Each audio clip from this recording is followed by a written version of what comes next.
Om Shri Ganeshaya Namaha. Om Shri Saraswatye Namaha. Om Shri Gurubhyo Namaha. We've been seeing names of Pujya Gurudev.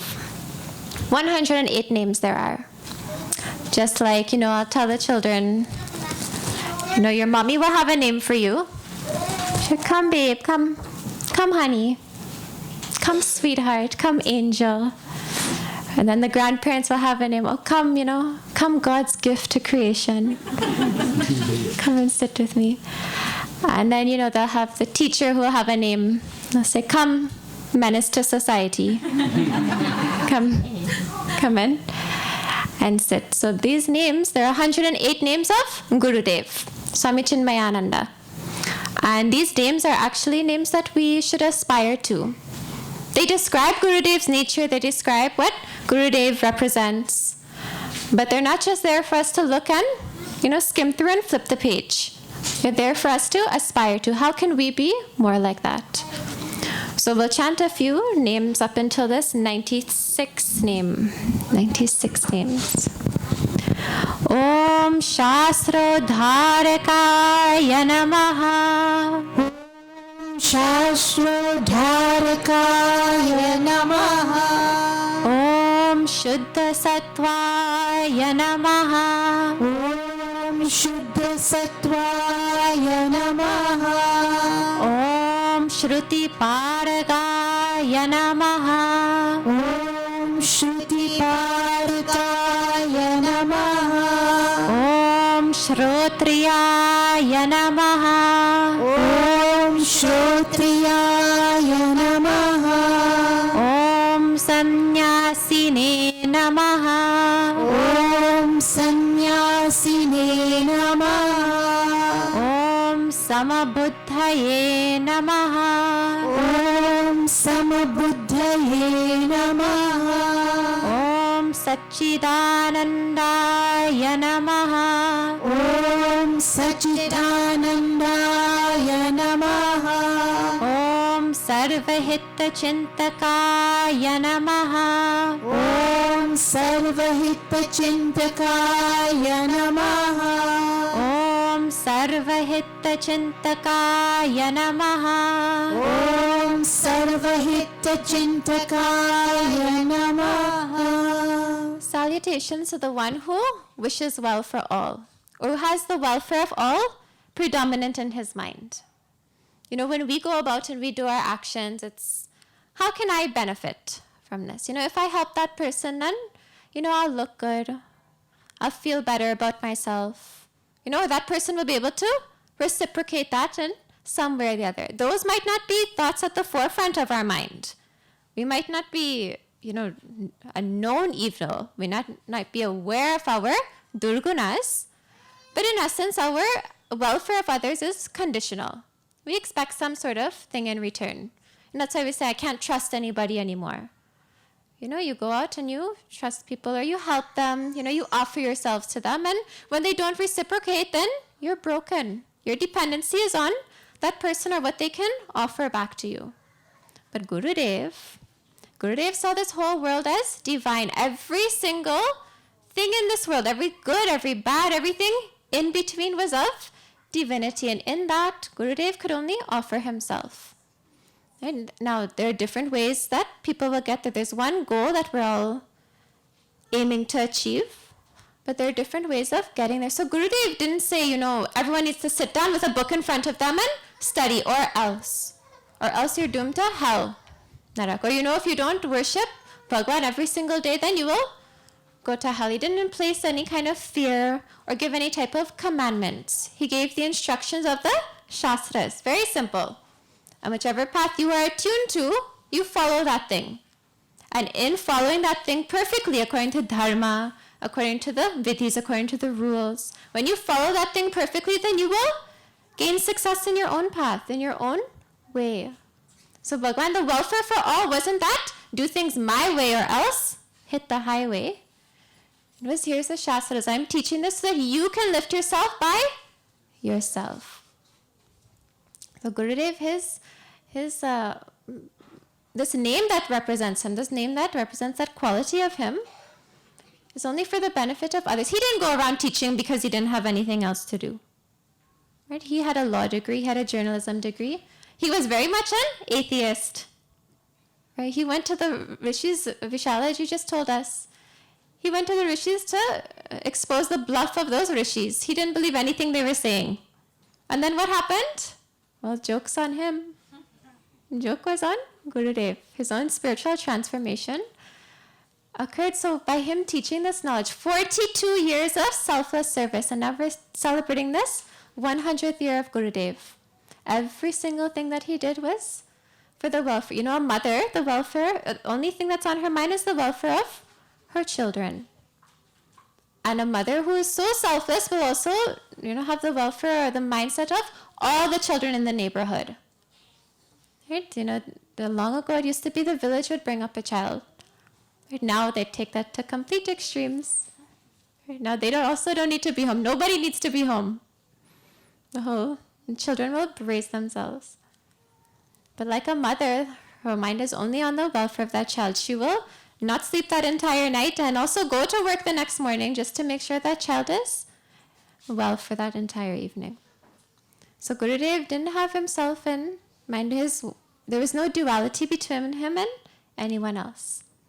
It was just one and all, and he saw the divinity, and he only served this nation, served this entire world. Why? By preaching these Shastras, by teaching these Shastras, the knowledge within. And if you understood, then you understood in your own way, and you continued on from that path. So we have been seeing Bhagavad Gita for the past 95 nights, and now we've reached chapter 17, almost finished chapter 17. Swamiji left me with some nice verses this evening. So chapter 17 is about what? Shraddha. Shraddha is that faith. Right? Faith or what you put your belief in. For instance, we come into this world and we have faith that our parents will save us. Our parents are our security system. We don't need to install any alarm or cameras. Our parents will save us. And then we get a little bit older and our egos grow a little bit more. And then we say, this new cell phone will save me in any situation. We say that this, our faith even goes as far as this water bottle, the water that's inside it. I have faith that this thing will make me more healthy. I don't know what chemicals, I don't know how it's being treated. I also have faith in what they tell me and what the media tells me. But I have utmost faith in that thing. Our problem, though, is that our faith is very conditional. And I gave the example a few nights ago that, we have faith in the car when you're driving or flying, whichever one, and you put that seatbelt on. Right? You have faith this thing will save me. You buckle up. That's the first thing you do, I hope. Right? That buckle goes in and this thing will save me. But once when that taxi driver mash brakes, you still have faith in that seatbelt? No, you bawl out. Stop! Stop! Oh my God, watch where you're going. And then you start to quarrel with that driver. Your faith is very conditional. When you stepped into that car, you had complete faith in that seatbelt. And then some little, thing came to waver that faith and to shake that faith, and you say, not me in this seatbelt. It's me and this driver now. So our faith is very, very conditional. And then Bhagavan says, okay, well, really there's a few types of karma that we do, a few types of action that we do. What is that? That yajna, that sacrifice, or that tapas, that hardship, right? Those actions that we engage in, that charity dana that we engage in, well, these kind of culminate every single thing that we do in this world. So he starts to give the 3 different types. And he continues on all through chapter 17. And then, so we just finished seeing that. And this dana, how you give. So there's a sattvic way of giving charity. There's a rajasic way of giving charity. And then there's a tamasic way of giving charity. So the sattvic is, I give this just because. I'm giving this out of the goodness of my heart. Right? I don't have any, conditions. if I give this and you give me back double. I don't have that type of conditions attached. Rajasic is, I have that condition attached to it. And then this tamasic is, I drag my feet as I give it to you. In my mind, I'm saying, oh God, they had to come back by me again. And that's this thing. And I can't say no because look, those people are watching. Swamiji says, when it is that the dakshina envelope goes out at the end of any yajna, and then you say, if it is that you're dragging your feet, when you see this envelope and you say, oh God, that Swami give me a next envelope. I have to put something in it. If I don't put nothing, it will look bad. That's tamasic dana. That's a tamasic. That's not a good thing. Tamasic means it's, sloth. Like that's the lowest type. That's laziness. It's not sattvic.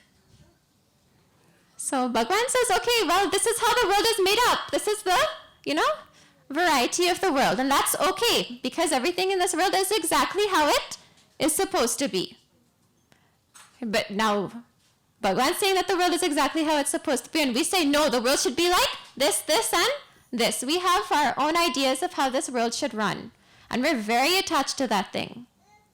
Swamiji says to give up your ideas of the world and just accept the world exactly as it is. Everything should be a sadhana. Treat every single experience as a sadhana. So he says, okay, some people are, the majority of the world, one and a few and in between will be sattvic. Few and in between will have these qualities. The rest of the world is rajasic and tamasic. And that's okay. But, that's not, we shouldn't settle for that. We should not settle for that. We should always settle for something higher, right? Raise yourself. Don't settle. If it is that you're only getting, if your bills are $200 a month and you're only getting $150 in pay, for example, you're only getting $150 in pay, what will you do? Settle for that thing? No, you have to make ends meet. You need to find a new job or get another one. Find a way to, please don't go and steal. That's not a way to make ends meet, but you find a way. But somehow with our own personality, with our own aspirations, we think that we can't do it. Our ego tells us we can't reach that state. We say that's too hard to do. Like, coming to finding this Vidyalaya in Felicity is too hard to do, so I wouldn't go satsang tonight. But KFC is on every corner, so I'll go there instead. We think that our aspirations are too hard to reach. And when it's too hard to reach, when we think that we can't do it, when that ego says no, then we just settle for less. And we stay on this standard. And then what happens? No one evolves. The society doesn't evolve. Your household doesn't evolve. You don't evolve. The world doesn't evolve. We just stay and we get worse and worse and worse. So Bhagwan says, okay, for the true sadhak, for the spiritual seeker, the one who wants to lift himself, the one who's serious on this path of life actually, not on this path of spirituality, this path of life, spirituality is life. Spirituality, Hinduism, religion is not a Sunday morning thing or a Monday evening practice. It is every second of our life. So the one who takes this seriously, what happens? Well, these last 6 verses of chapter 17, Bhagwan gives these names. Which names? The names that we're about to chant. And he says, when you chant these names, well, they kind of make whatever action you do good. But you have to do it with that right bhav. Right now everyone's saying, oh, this is the mantra I've been looking for. You know how we go to the Baba, we go to the Pandit, we say, Baba, give me a mantra and I need some money. Or I need to get, a son or a daughter, or I need to get married. So Bhagwan says very easily in this public book, right, in this public shastra available to all, there are 3 words, these utterances, these pieces of speech that if you utter while you're doing your action, before you're doing your action, then no problem, you will lift that tamasic or rajasic action to a sattvic level. Right, you will lift to a sattvic level. So we'll chant this verse 23 of chapter 17. Adesha Kale Om Tat Sariti Nirdeshaha Om Tatsariti Nirdeshaha Brahmana Srivida Smritaha Brahmana Srivida Smritaha Brahmanastena Vedascha Brahmanastena Vedascha Yajnascha Vihita Pura. Yajnasya Vihita Puraha. I forget that tune, at the end of every chapter. Om Tat Sariti. Om Tat Sariti Nirdesho. So Bhagavan says what? Om Tat Sat iti smrita trividaha nirdeshaha brahmana. What does that mean? Bhagavan says Om Tat Sat. Om Tat Sat. Those are the 3 words those are the utterances. What do? They are the 3 indicators. They're the 3 nirdeshaha. Now nirdeshaha in Sanskrit means that thing that indicates. Right? So it indicates what? The Absolute Supreme. Om Tat Sat indicates the Absolute Supreme. So what do we use the words Absolute Supreme for if we can say Om Tat Sat all the time? But it indicates that thing. And Bhagavan says the second meaning of this, Om Tat Sat, is that, well, if while you're doing your puja, right, or you're doing your offering, and you kind of make a mistake in chanting, or a negative thought crosses your mind as you're giving charity, I better get this back, Bhagavan, you see me doing this? Karma, you forget, don't forget that law. I just give to charity. If some negative, selfish thought occurs, and then so a defect occurs in your offering, whether it be in yajna and sacrifice and charity, right, in any type of hardship, some defect occurs in yourself, right, in your mind, in your body, whatever it might be, then Om Tat Sat will overcome that thing. So Dharma said, okay, satsang finish. I know what to do for the rest of my life. But we can't just do things without understanding. That's not jnana yajna. That's not jnana yoga. Jnana yoga means that you read this thing and you understand the meaning behind it, so that when you do the offerings, when you do your rituals, when you study, then you have an understanding behind it. If it is that you have to do math, right? You have a math exam, you're in school and you have a math exam, and you memorize that equation that the teacher gave you practice to do. You memorize that thing, right? Number for number, word for word, because algebra have letters and numbers in it. And you go through, you memorize it, and now you go on the exam. And what does the teacher do? They change up all the numbers. They put a minus instead of a addition sign. They do all how would you apply the laws to that thing? Because you didn't understand the law of that mathematics. You didn't understand the rules of mathematics. All you did was just memorize that thing. And what will memorization do? So understanding is a very important part. Is Hinduism, Vedanta is about understanding the philosophy behind every single action that we do.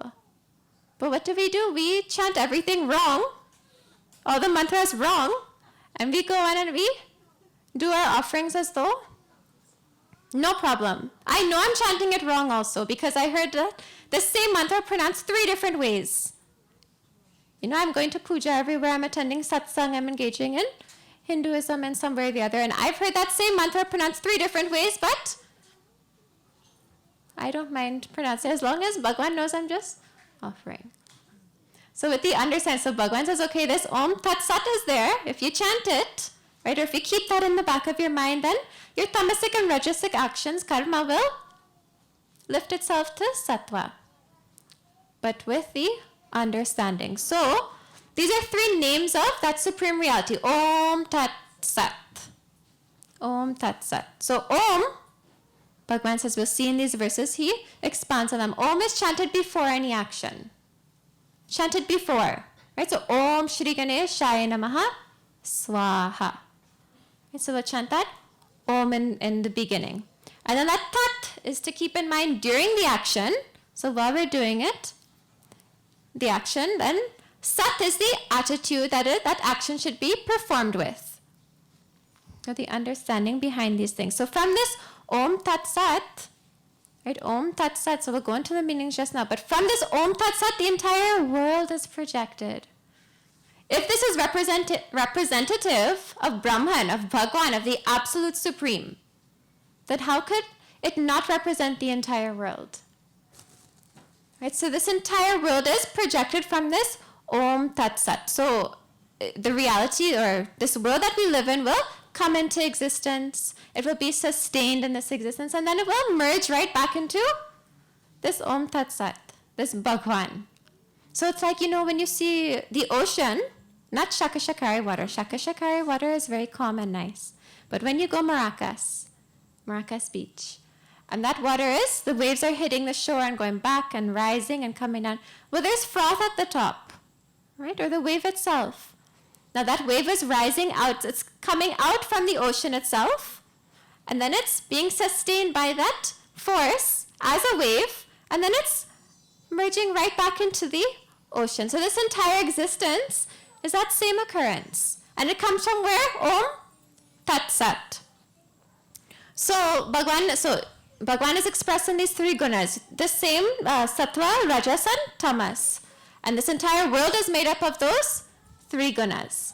So Brahman is that substratum, is that thing that is holding this whole world. And he says, okay, Sattva, Tamas, and Rajas, go. Like in Pokemon? Well, you know how they have the little ball? And then he says, go, I choose you. So Bhagwan says, I choose you, Sattva, Rajas, and Tamas, make this entire world. Anyway, I don't think that applies to everybody. I don't think everybody knows what I'm talking about. But this entire world is made up of those three gunas, those three qualities, including yourself. Sometimes you'll feel very active. Right? So in the morning, if you're a morning person, you'll feel, ready to hit the day with running feet. And then about 12:01 reach, and then you say, well, it's time for a nap. Whether I'm at work, whether I'm at home, whether I'm on the road, it's time for a nap. And then you wake up in the evening and you say, okay, I had my nap, I did my work for the day, and okay, so the sattva hits in the evening, But yourself also is made up of the three gunas. So this entire world is made up of this three gunas. So how do we pay prostrations to this world? By this, remembering this Om Tat Sat. So why is Krishna talking about this? To make all our actions good and effective and powerful, right? To bring the correct results. If it is that I'm chanting a mantra and I'm chanting all the words wrong, and then suddenly I bring some sort of, shrap on me, some sort of curse on me, well, that's not good. I'm not saying, go chant some Obya mantra and then come say Om Tat Sat. But just the idea that if we don't know, right, our actions will be rajasic or tamasic. That's the majority of the world. That's us, Bhagwan is talking about. He's not talking about your neighbor. He's not talking about your mother-in-law. He's talking about us. Each and every one of us. So he says this Om Tat Sat. What is the three indicators of Bhagwan? And then these brahmanas, the three castes, were also created. The four castes were also created. The brahmanas, the vaishyas, the shudras, right? All those different castes are created, including the brahmanas, at the beginning of time, which is also incorrect. But that's what we have molded this existence to be in the Western world. Right now, that's a whole other satsang. But at the beginning, when Brahman, when he came and he said, okay, this world should, Prajapati, when he said this world should come into existence, this is when these castes were created by this Om Tat Sat. We will chant this next verse. How do we utilize Om? So Bhagwan will go into the three different ones. How do we utilize Om? So we'll chant verse 24. Tasmadomityudahritya yajñadanatapakriyaha pravartante vidhanuktaha satatam brahmavadinam. So Bhagwan says what? That Om is that supreme reality. Om. Right? Just recently, or maybe a few months ago, they came out with that scientific research that Om is the sound that the sun resonates. Right? When you listen to the sound waves from the sun, that energy that emits from Surya Bhagwan, That sound is Om. So Om is representative of what? That's supreme reality. And so it's ancient, it's universal. Right? It's the sound that everything begins and ends with. So Bhagavan says that before we begin any action, this yajna, dana, right, sacrifice, any type of action that we engage in, we should think of this Om. We should chant Om actually. Because Om is supposed to make us remember our nature. Our nature is what? Well, we think our nature is this body. My nature is, I'm a student. I'm a wife. I'm a husband. I'm a teacher. I'm a doctor. That's my nature. And, I am very, ambitious. That's my nature. Or, I am very, hardworking. Or I'm very lazy. Some people are very accepting of that fact. So that's what their nature is. We believe that our nature is any identification with this mind, body, and intellect. So if I'm sad, well, my nature is to be very depressed all the time. Especially when, the rain clouds come out. That's my nature. And we leave it at that. But Bhagavan tells us, our Shastras tell us what? Our nature is Satchit Ananda. Existence, consciousness, and bliss. So when we chant Om, so Satchidananda is nothing different from Bhagavan.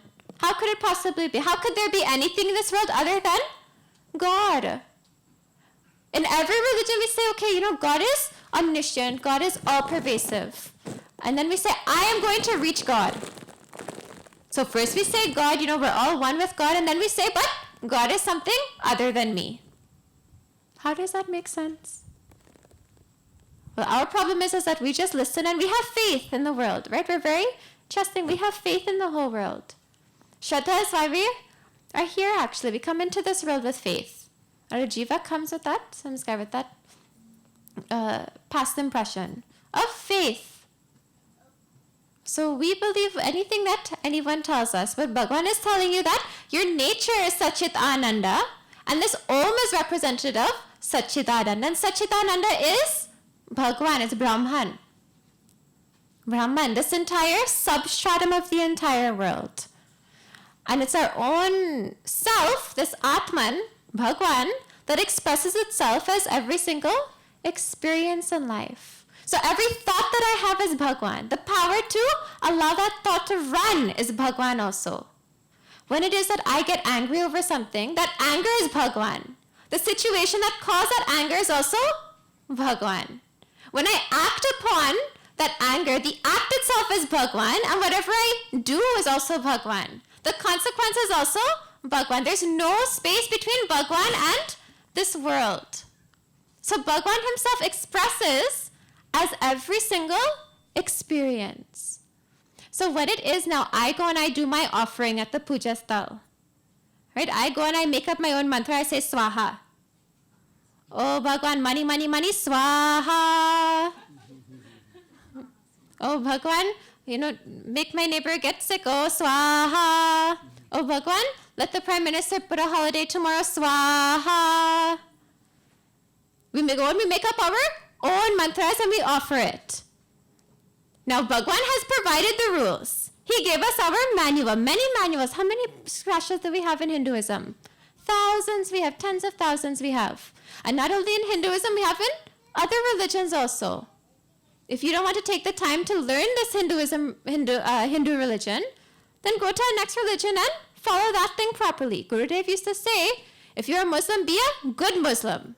If you're a Hindu, be a good Hindu. Be a good Christian. Don't everybody come to one religion. Variety is the spice of life. So if it is, I'm making up my own thing as I do my offering, Bhagavan has provided the rules for me, then what am I doing? That's like your parents saying, no, don't go and touch the stove, you'll burn your hand. And then you say, my parents, they don't know what they're talking about. Children do that, no? They don't know what they're talking about. I'm going to do my own thing. So I go and I put my whole hand flat on that hot stove top. And what happens? You get burned. You get bun. So Bhagavan, so now what have you done? You've just defied your parents. A child has just defied his parents. Why? Out of his own ego. Out of his own arrogance. So now Bhagwan has just provided this entire world for you. He's provided the energy for you to perform those actions. And what are you doing? Well, you're saying, I don't care about Bhagwan. Bhagwan is over there and I'm over here, and as long as I do what I think is right, well, Bhagwan won't see. Karma might see, but you know what? I'm living a pretty good life. I know one life to live. I don't care about the future. Whatever I come back as, well, I'll come back as a human. I'll probably come back as the queen, so no problem. So now you have just defied Bhagwan, knowingly defied. You know that there are shastras, you know there are pandits, you have the opportunity to be in satsang, to learn these rituals, these vidhis, but you are doing your own thing. So Bhagwan says that even that experience is, this is myself, is me. In the last chapter, we saw that when that tamasic person goes in and does that incorrect thing, actually, Bhagwan says that he hurts me. You're hurting Bhagwan also. Because of that defiance, of that arrogance. By hurting yourself, you are also hurting Bhagwan. But Bhagwan says this Om, he is the very experience of, he sustains the very experience that you are having. In that anger, in that joy, in that sadness, in that greed, in that jealousy, every single thing, from good to bad and in between, Bhagwan is that thing. So that means there's two gods. There's a good God and there's a bad God.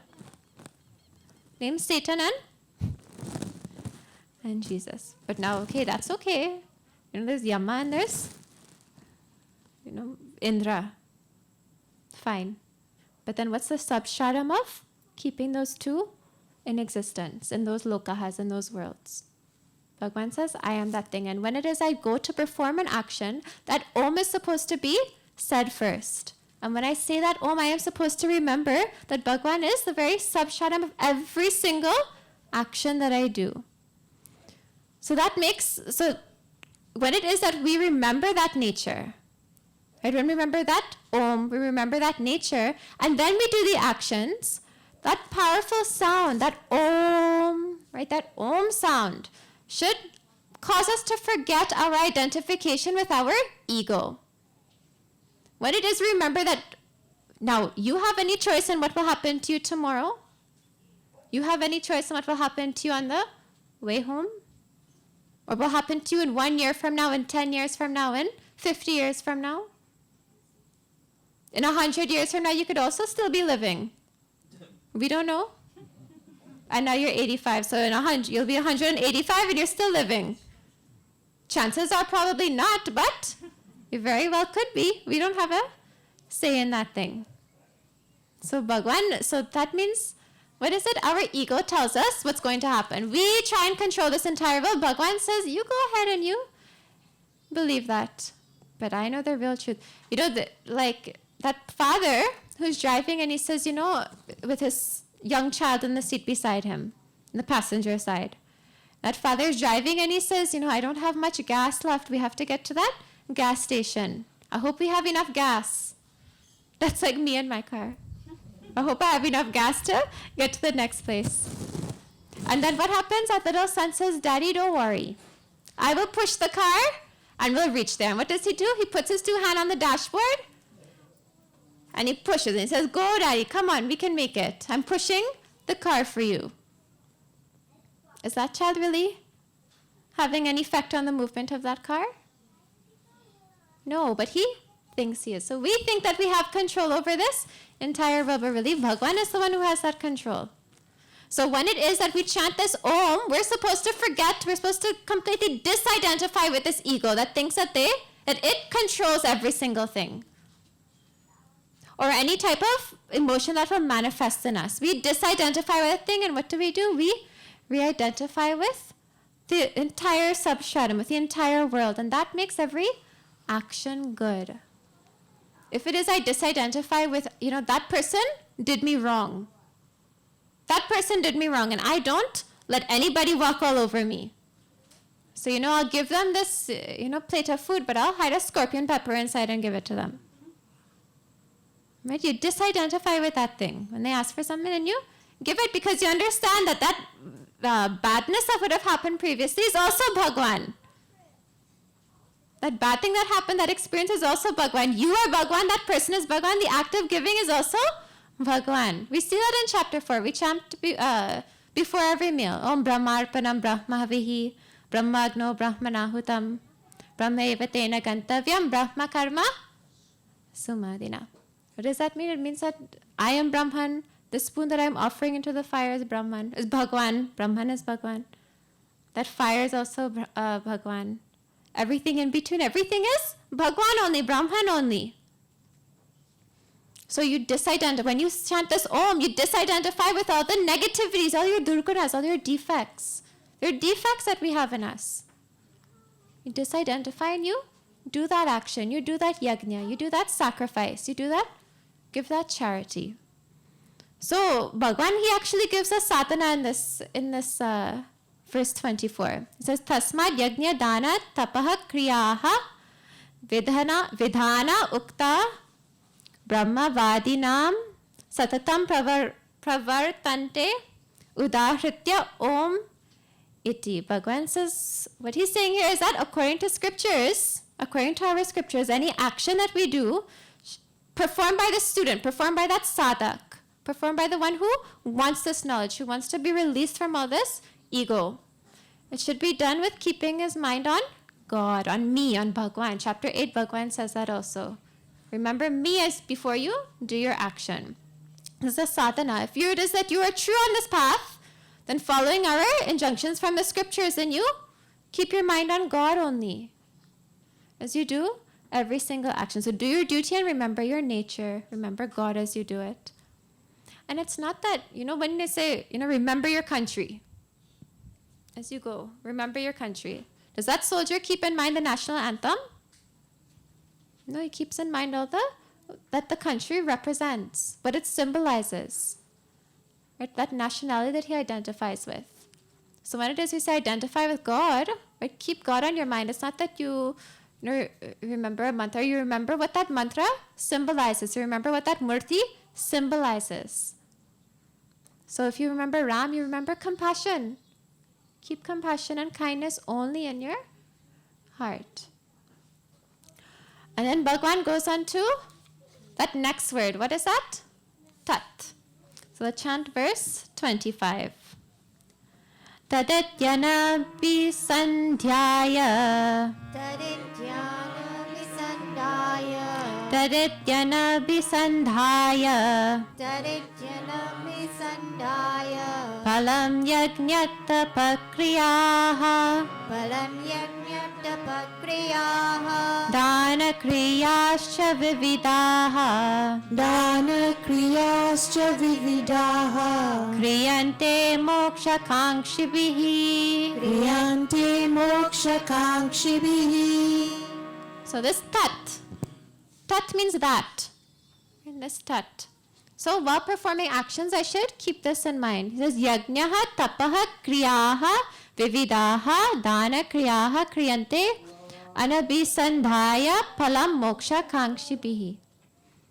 Says that acts of sacrifice, that yajna, that tapas, that hardship, and the various types of charity, right? The different types of ways I can give are performed without any desire for any type of result by that seekers of moksha, by those seekers of moksha, by that mumukshu. Mumukshu means one who really desires this. That kama, those purusharthas that are there in Hinduism, kama is one of them. But not kama for worldly things, not desire for worldly things, desire for knowledge, for Bhagwan. Each and every one of us want happiness. That's all that we desire in this world. Our problem is that we think happiness, it is in this piece of chocolate. Or we think it's in this new car, this new house, this other country that I must migrate to. Right? We think happiness is in everything outside. And what do we not do? We don't think that the happiness is really just in our mind. If it is that, happiness is really in that country. So if happiness is really in England, for instance. If happiness is, why isn't the whole world living in England then? Why are we all not living in England? England, the happiness that England will hold is only in the minds of those who superimpose the value upon that thing. So Bhagavan says that mumukshu, the one who instead desires this higher knowledge, this happiness, this ananda, which is really just inherent in his own self, well, what does he do? He performs all these karmas. Right? He performs all of these karmas without any expectation for results. No karma pala. Right? Whatever happens, happens. So be it.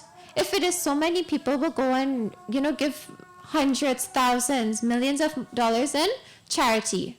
Right? When it is that, a big natural disaster happens in another country, you'll see that ad come up on TV. And then you'll say, I need to help. It will touch your heartstrings, pull on your heartstrings, and you will call and donate. And then, maybe 10 years after, you will read some media headlines saying that this organization is a scam. And only 5% of the money really went to the people. Everything else only went in administration or to in the pockets of the big ones or something like that. So Bhagavan is saying that this one who gives, he doesn't care. If it is that you gave with the right intention. You gave with the right motivation. You didn't give because you knew you were going to get back more. You gave to that organization. Whatever that organization did with it, you were informed to the best of your knowledge, and then you gave and tatastu, whatever happens. Leave it as it is. Whatever happens, happens. So see, we're limited by our mind and our body and our intellect, by our ego. Right? We are limited by, I am sad, I am jealous, I am greedy, I am tall, I am short, I am fat, I am thin. We are limited by that thing. And we go about our daily lives with that in mind only. So we've now limited the limitless. Right? This body is very temporary. This mind is also temporary. Soon you start losing your mind. If Swamiji was here, you might have said, when you get married, then you lose your mind. When you grow a little bit older, this body disintegrates. This intellect also changes depending on how much you educate yourself. So this body is very temporary, but what is giving the energy to this body to exist? Well, Bhagwan only. And that Bhagwan is not limited by anything that our ego tells it to be. At all, by any means, but we limit the limitless. It's like, for instance, for those who are claustrophobic would know this, when you step into an elevator, if you step into an elevator, well, that box is very small, for the most part. That box is small. And so what happens? If it is you're claustrophobic, you begin to believe that space is very compact. Right? You superimpose, you say, this is a very compact space and I need to get out of this box. But can space be compacted in anything? Can it be stuffed in a box, closed up and put away, and that's a whole different type of space? Space cannot be limited. We could put up walls. We can, create boxes. We can create houses. We can create schools. We can create anything. But space is limitless. You can't limit that space. So how is it that we are limiting Bhagwan? We're limiting all the qualities, all the good things, all the good qualities of Bhagwan. Bhagwan is limitless. And we say, no, Bhagwan is over there and I'm over here, but I'm also Bhagwan. But I am this mind, body, and intellect. My name is so-and-so. I am this age. And these are my qualities. These are my skills. These are my talents. And that's it. If Bhagwan accepts me like this, then so be it. Then I will enter the golden gates. If he doesn't, well, something will happen. But what is that? That means that we are identifying with our ego. We're identifying with what we're superimposed upon our self, our Atman, right? This Atman, this individualized, this Jiva, this self. So we've superimposed that thing and then we say, well, if Bhagwan accepts me like I am, then good. Our Shastras tell us that Bhagwan is there and you've just, you can't see. You have that upadhi, you have a veil over your eyes. You're not seeing the truth. So Bhagwan says, when it is you're performing the action, right, the one who desires moksha, the one who wants this freedom from all this bondage. Well, that person, that mumukshu, he says, I am not this thing. I am not this. I am tat. I am that. I am not these limitations. I am that limitlessness. So what am I? Says our Mahavakya says Tattvamasi. I am that. Tattvamasi. So I am not this. I am that limitless thing. It's like, if I were to point to the moon, if it is I was to point to the moon, you wouldn't look at my finger and say, oh, your finger is up. You would look in the direction that my finger is pointing in, and you will see the moon. So when we say tat, when we say that, we are indicating something. Something what? Something bigger than even our small little egoistic minds can begin to fathom. So when we say tat, so before we do the action, we say om, and we keep in mind Bhagwan is this very nature. And then we say tat, we keep in mind that I am not this, I am that, while performing that action. I am above and beyond all of these things, all of these limited things. Like, the movie is there, the movie's playing on that screen, but there's a screen that the movie's playing upon. So the movie is there, but if we look a little deeper, if we look beyond the movie, that screen is what is holding up that existence of that movie. If the screen wasn't there, that we couldn't see that movie at all. But is that screen affected by the rain that pours in that movie? Is that screen affected by the sorrow that happens between Shah Rukh Khan and Kajol?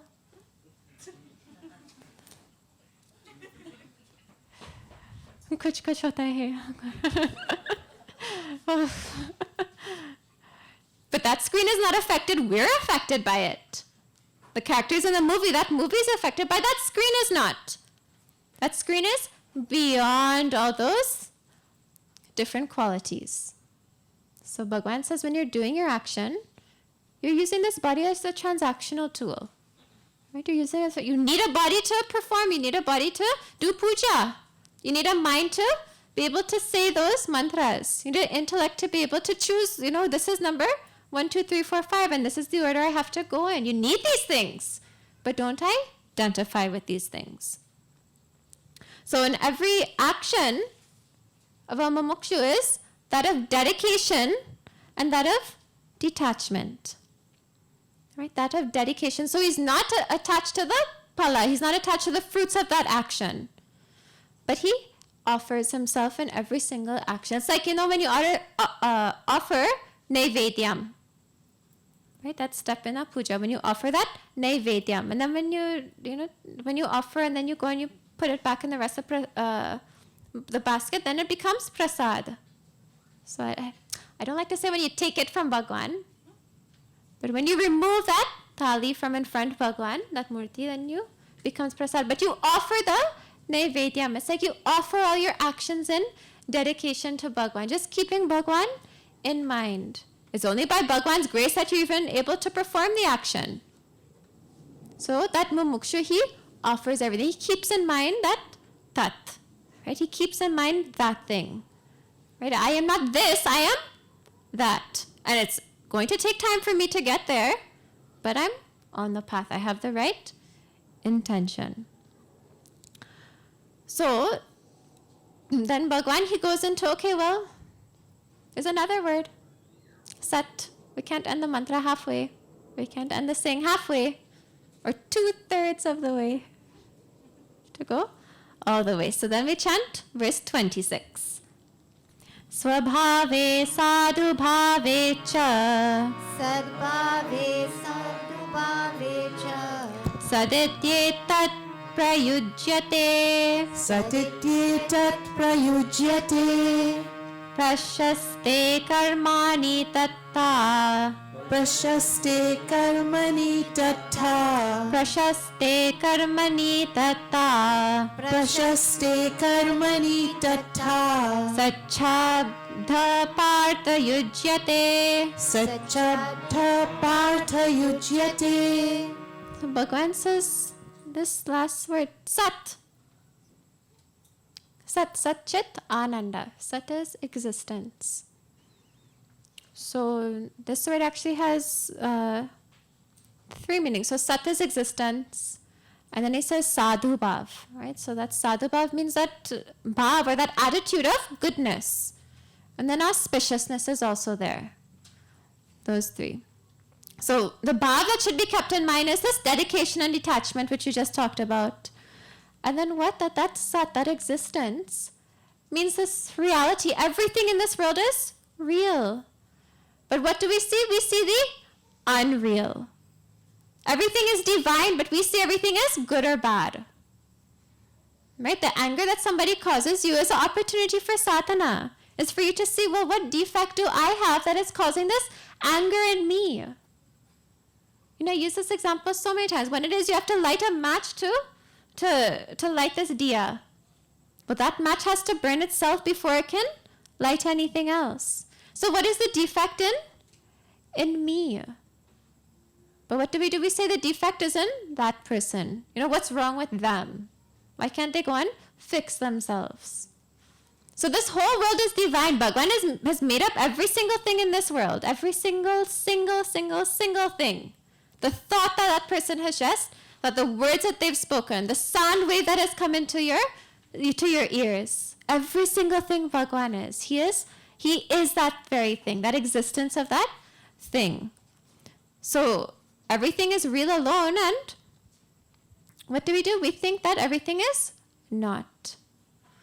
So the bhav, the attitude as we go about our action, should be kept in mind. So before we chant Om, we keep in mind that reality. As we're doing the action, we remember that I am not this thing, I am that. I am Bhagwan, I am Brahman. I am that. But the attitude behind is, well, the understanding is that how is that possible?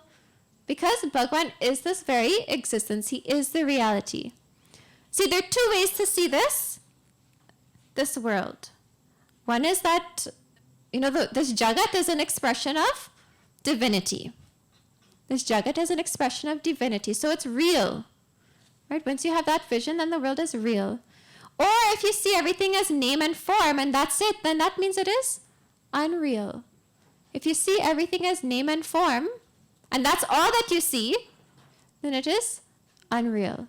If I see this Bhagavad Gita as Bhagavad Gita, it's a book, it's pink, it has pages, so that's all that this is, then that's very unreal. But if I see Bhagwan as existing in this thing, Bhagwan has spoken his words in this thing, then Bhagwan is allowing me to even comprehend this thing, then that is the divine vision that we have. Right? That real vision. Like, you know, for instance, if it is, these wires are here on the ground, or, you know, the infamous Vedanta, snake and rope, but if these wires are here, I am seeing a wire. You are seeing a wire. Right? We're seeing the cord. And then I say, that's not a cord, that's a snake. That's a very long snake. So it's the same thing, but we have two different visions. We have two completely different visions. So that thing is, this world is either real or unreal depending on our vision. Unreal meaning that there is something real, but you are seeing the wrong thing. Right? I'm seeing the snake instead of seeing that it is just a rope. I am seeing this thing, this Bhagavad Gita as a book, rather than seeing this is Bhagwan himself, all the atoms that are made up in this book. There's some sort of power that is enforcing that thing. The existence of this thing also is Bhagwan. How can you know something that doesn't exist? Guruji says, you know, can you see the horns on my head? Can you see the horns on my head? Well, I hope they're not there in real life.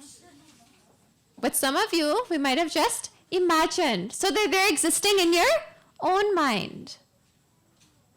So what is it that we are seeing? Name and form of everything, or the very subsham, the very divinity of that thing? Now, I'm not saying go around and say, oh, look, I just picked up God. Oh, look, God is here. Oh, look, God is here. How will you get around in the world like that? If you go to your boss and say, boss, God, give me some God. Come, give me some God, give me some more. Well, your boss will say, leave. Go and, enter. Is it St. Anne's? St. Anne's. Right? We need name and form is there, but for transactional purposes. Transactional purposes. But what are you understanding underneath that? Your speech under that name and form. So, when it is that you understand this world is real, when you understand this world is Bhagwan, then Bhagwan isn't bad. When it is anything bad happens to you, if you fall ill, if you break your leg, if somebody dies in your life, right? Or if you get, a big scratch or something, whatever it might be, you get a bad hair day, whatever that might be, that's not Bhagwan saying, aha, I choose you, you're my victim today. That's your own karma. You did something previously in some previous life or in this own life, the same life, and now some result has to come, simple. So you just accept that thing as is. So if you understand this world as Bhagwan and everything is happening as is, then Bhagwan isn't a bad person. Bhagwan is, in our terms, in our relative terms, Bhagwan is good then. This entire world is great, actually. He is divine. He's magnificent. So when it is that world, and you have that understanding, that it becomes sadhu bhav. All your actions become good. The intention behind is good, only for the benefit. When Gurudev used to discipline, right, we just saw that name, Hitam, only for the welfare of others. Sarva Hitam. Only for the welfare of others. He didn't discipline or get angry with anyone because he felt like it. He didn't have anything better to do today.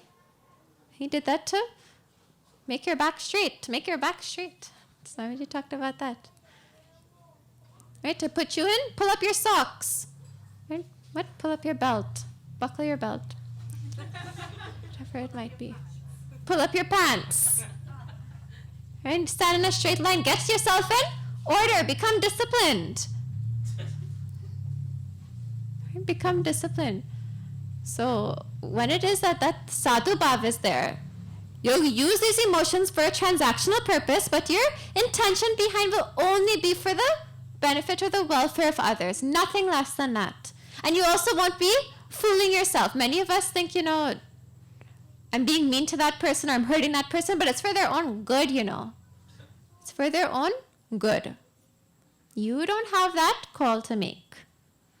When you become real, when it is that you've disidentified with this ego, and you're only acting as Bhagwan's tool, that's all, then it is that these things are used as transactional. But in the meantime, we can begin to think in this type of way. We can begin to understand this world. If it is, we're going to forget. Very much we're going to forget. But once we remember. That's also, and then Bhagwan says that this last understanding of Sat is auspiciousness. So auspiciousness means that, Navratri would have just finished, been completed. Ram Navami would have just been completed. Diwali is there. So many different auspicious Hindu festivals we have. And what do? We only fast for those 9 days, or those 1 day, or the 27 days before, whatever it might be. And then we say, well, good, it finished. And the day after, the night also maybe. As soon as it hits, 12:01 a.m., we go and we pull out whatever it is we need from the freezer that we've been denied of for the past 27 days. Bhagwan says that's not every single moment of your life should be treated as auspicious. Navratri is every single day. These are, but for sometimes we don't remember, we don't understand this, so we have to have these festivals throughout there. We have to have these moments, these auspicious moments to make us remember. But every single moment of your life should be auspicious. Every single day should be treated as Navratri. Or should be treated as Diwali. Deepavali, right? Whichever thing that you can identify with, every single day should be auspicious for you. And then Bhagwan goes into the next verse is also about Sat. Yagne tapasi dane cha sthiti sadati chocyate. Bhagwan says, in karma cheva tadartiyam sadityeva bidhiyate. Bhagwan says that sthiti in yagne, sthiti tapasi, and sthiti dane. Bhagwan says that steadfastness. Right? So you know how we'll say, okay, I'm going to do puja for 108 days. And then 9 days pass, and you say, this thing is kind of hard to do, But I did 9, and 9 is an auspicious number. That's a thing of 108. So technically, I kind of did 108 because time also isn't real. That's just a human thing. So, that's good. Enough for me. I did my 108 puja in the form of 9. 9 days I finished that whole thing. So that's not steadfastness. That's called laziness. That's called excuses. Bhagavan says the one who is steadfast in all of these things. Steadfast in sacrifice, steadfast in hardship, steadfast in charity. That is also called as sat, as real. Right, as that real thing. And any action relating to these things, any additional karma is also known as sat. And then he says that, and then the action for the sake of God. So any action that you've been steadfast in, that means that the bhav has to be there. Right, that correct bhav. I am doing this out of the goodness of my heart. I'm doing this because I understand that the divinity is only there, underlying every single thing.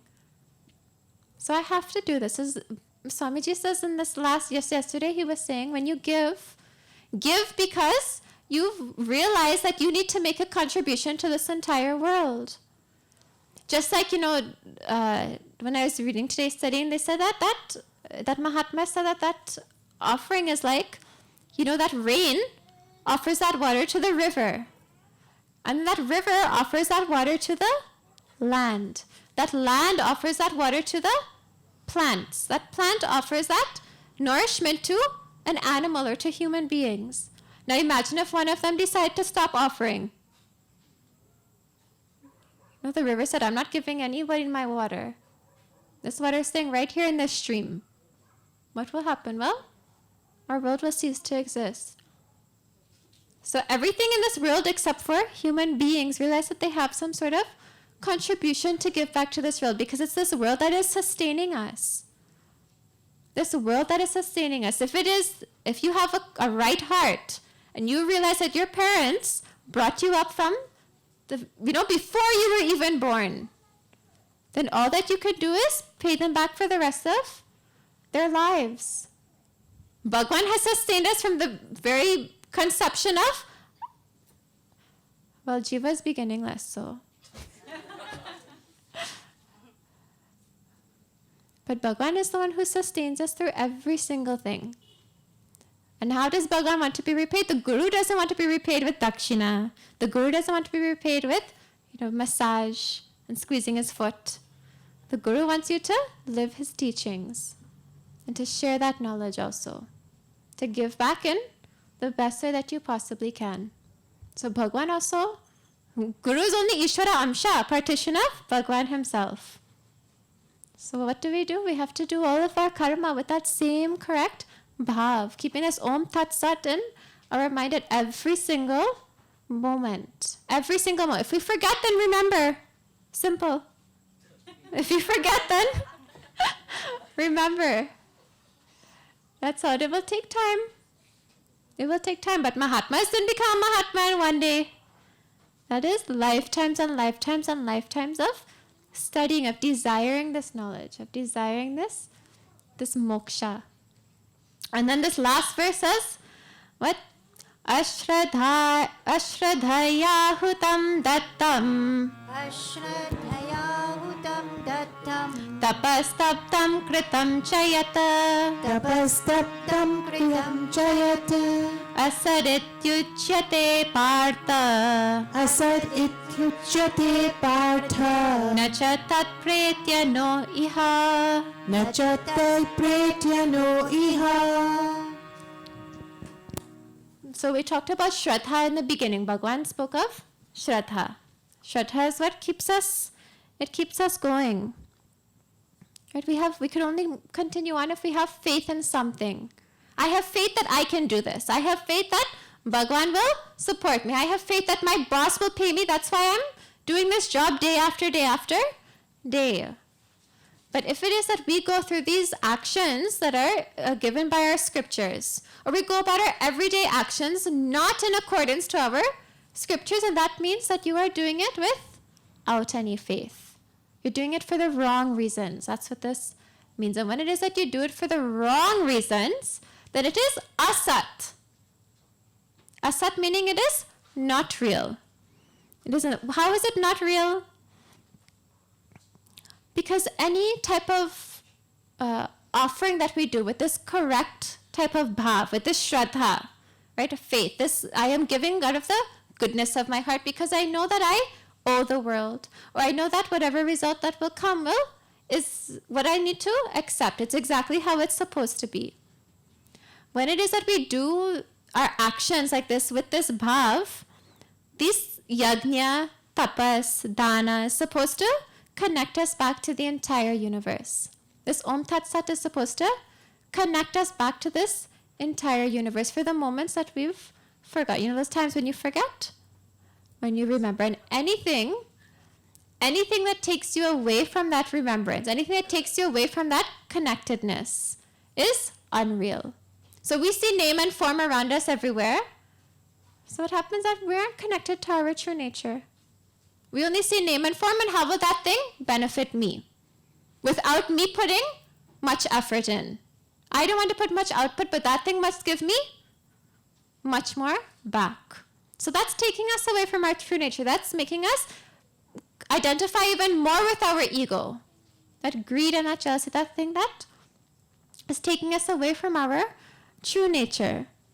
So any acts of ashraddha, Bhashyakat says, he says that anything that takes the person away from himself, or takes the person outside of his inside of his self, is ashraddha. Is a wrong thing, meaning it is asat. Ashraddha meaning it is not faith. It's not done out of, not done out of faith. Meaning that it is not real. It is just name and form. It is this world that we see every single day. Nothing deeper than that. So Bhagavan says that anything that, that thing that is offered, that gift that is given, that hardship that is practiced, whatever good deed is performed without that faith, then it is asat. And anything that is unreal cannot give a real result also. The karma that comes back will also just be of this temporary world. It will be a sorrow and you will experience that sorrow. How many Gurudev had so much prarabdha karma to work out. So many health issues. Now did he cry a day in his life because he couldn't? One time Gurudev had to go and give a talk. Swami Chinmayananda had to go and give a talk. And as he was walking up the stairs, a nail went into his foot. It went into his foot. So he walked and he went and he sat behind. It was on a table. A form was there. He was sitting behind the table with a cloth over. And his foot bled like anything, but nobody would have known because Gurudev continued on with that lecture. When it was his turn, he continued. And then everyone, they stood up ready for Gurudev to leave. And Gurudev said, let them all go. I will come afterwards. And then everybody left that hall and he said, come, somebody call the doctor because look, I have a nail in my foot. Somebody help me. So he never was concerned about our prarabdha karma, our karma that we have to work out. He wasn't concerned with the unreal. He did not identify with this body. I'm not saying go stick a nail in your foot and see how long you can last. Don't do anything like that. But the idea, the bhav that is there, he goes on continuing his work for the rest of the world for the sake of the world. And that ends this 17th chapter. Om Tat Sariti Srimad Bhagavad Gita Su Upanishadsu Brahma Vidyayam Yoga Shastre Shri Krishna Arjuna Samvade Shraddha Trayogo Vibhaga Yogo Nama Saptashdasho